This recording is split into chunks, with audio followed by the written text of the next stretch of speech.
In this video we are going to compare two little example programs for Python and for Mojo, and we will compile our first Mojo file to a binary. So I think that most people have seen Python code like this one. This is a simple for loop. It says for x in range. X is a whole number, at least that is it to be assumed, because in Python we don't need to use data types.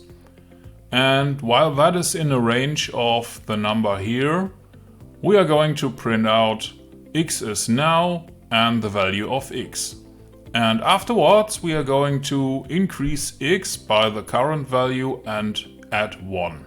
So if we run this code, you can see that it counts below. And I think it's pretty fast. Now it's finished. And we all have heard that Mojo is so much faster than Python. So let's see how the same thing looks in Mojo. We start with a function called main, and we need to declare a variable by using var. Var stands for a value that can be changed. There is another one for constants, but for now let's say x is 1. And for x in range, we want to count until the value is 100,000.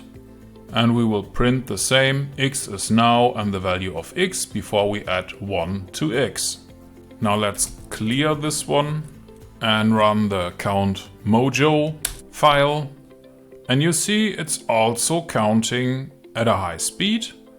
I have not really tried to measure it, but I think it's not so fast than the one we have seen before in Python. So one thing that people can do to make code faster is to compile a binary file.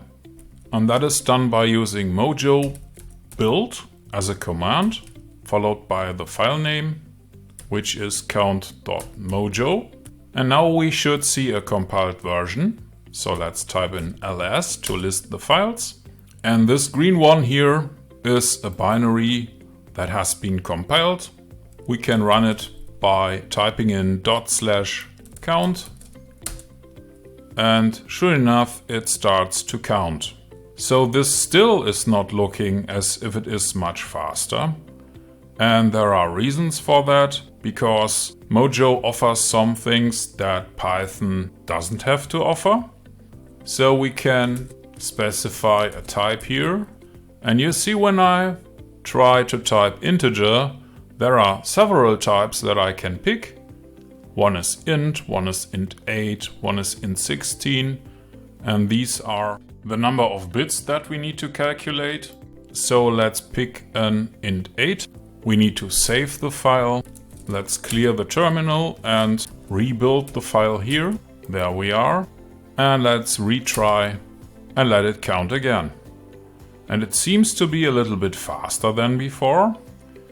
This was just a fast way to show you how to compile something to a binary file. And if you optimize the code, you can make it faster. Obviously, this was a very simple example, but I think simple examples are the best way to learn something. And you can do this in 5 minutes yourself. And in this video, you have learned how to compile a binary file for Mojo. And you have done it with a few lines of Mojo code.